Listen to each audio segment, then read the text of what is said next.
Good morning. This is Blanca Andrus with the Oil and Gas 360 at EnerCom's the Oil and Gas Conference 2017.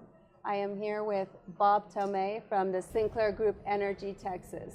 Good morning, Bob. How are you? Good morning, Blanca. I'm fine. Thank you for having me. Wonderful. Bob, could you briefly give your company's history and talk about your key management team? Happy to do it. Sinclair Group Energy Texas is a new special vehicle that came together by combining three groups. About 3 years ago, we've been working together screening old oil fields in South Texas and other parts of the country, but focusing more and more on South Texas. About a year ago, Sinclair Group found out we were doing this. They were doing it in a different, they were approaching the same area of interest, enhanced oil recovery, tertiary recovery, and reached out to us. We met and instantly had chemistry, and synergies were obvious. And about 9 months ago, we formed Sinclair Group Energy Texas out of my previous company, Value Energy Solutions, Belgrave Oil and Gas, and Sinclair Group. We acquired acreage in South Texas. We have the culture and the relationships, second nature to us, and we were successful in putting 1 million acres together as an example, eventually kicking off what became the Eagle Ford play as we know it today. The technology we used at the time had never been used in South Texas. We were using, in the areas we went, emphasizing 3D seismic and horizontal drilling. And the innovation of those things gave us an edge. That was the lesson I took away from TXCO. Wow. We're doing that again today, but the technology is enhanced oil recovery, and the specific tool is light oil air injection. So we have some great team members. Well, can you talk a little bit about the technology you're using on the wells this time? As we know, the oil and gas exploration production business is all about two things in my mind.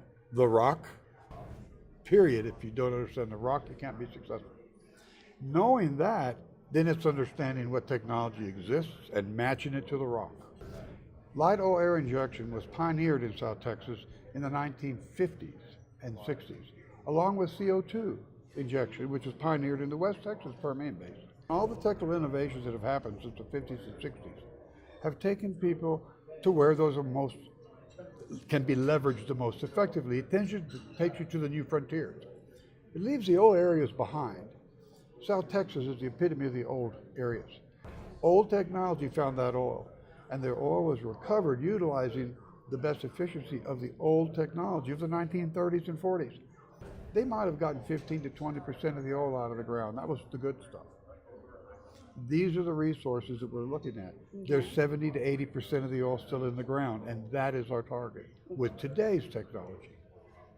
Well, your assets are in South Texas. Can you tell us a little bit about what they are and how many you have? Good question.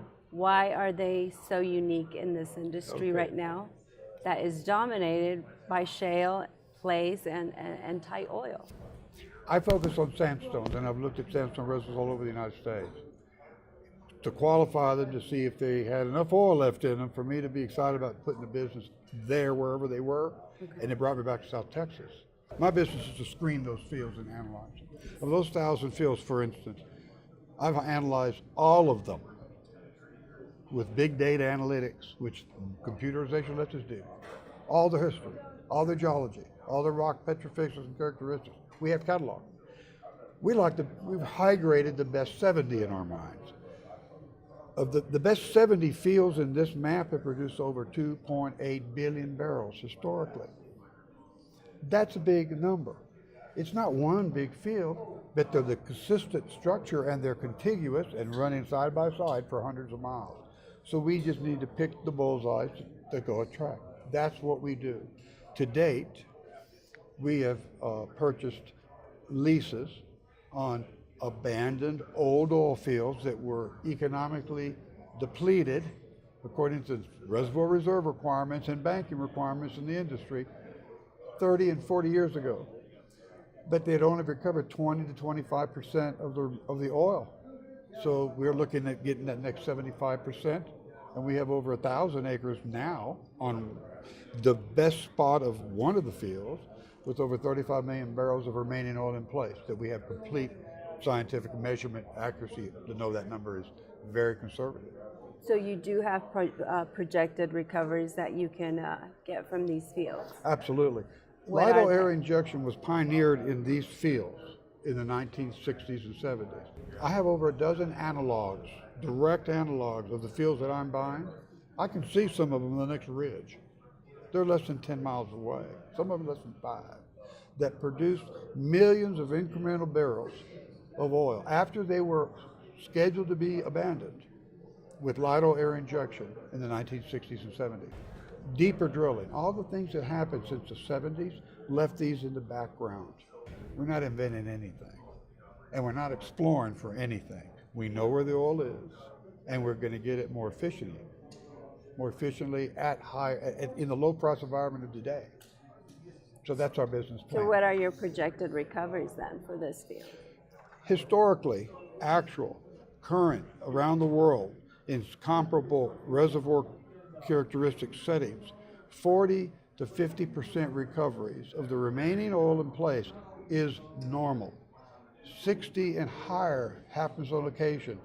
We like singles and bunts, and we're not relying on triples and home runs like the Rockies are. 40 is great. Target, we'll beat that.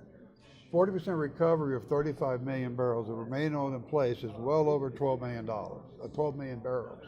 That's a nice size oil field in anyone's book. For us, having 2, 3, 4 of those in a row is very, very plausible, and that's our business plan.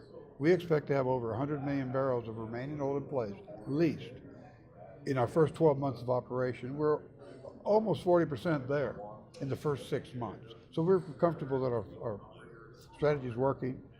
And how much capital are you going to need to achieve your production goals? It's a twofold answer. The wells are shallow and just require vertical drilling. So well by well, $300,000 to $500,000 a well bore.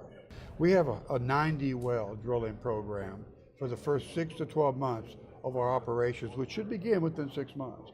That will be about a $55 million CapEx budget, of which about 50, right at 50 million would be drill bit. 3 to 4 million would be lease, acquisition, geological, geophysical studies, and a little bit of overhead. We're a virtual oil company. We're not going to have a lot of people. Verde Energy Solutions is the field operations arm, but Sinclair Group Energy Texas is who we are. And we are all vested, the owners, the principals, the engineers I mentioned, geologists and myself, and our landman, we own the company. So we're completely connected. We are the shareholder base at this time. And what we offer to our future stakeholder base or investor base is a participation with us in a vested investment that we have with ourselves, with the highest efficiency and the lowest overhead type of company, structure I think anyone's ever seen. Only folks that are looking to have multiple hats, relying on deep experience, not relying on learning curve to catch up, but knowing what you're doing, can do it this way. And that's what senior experience lets you do. So that's part of our vision, of how we organize ourselves.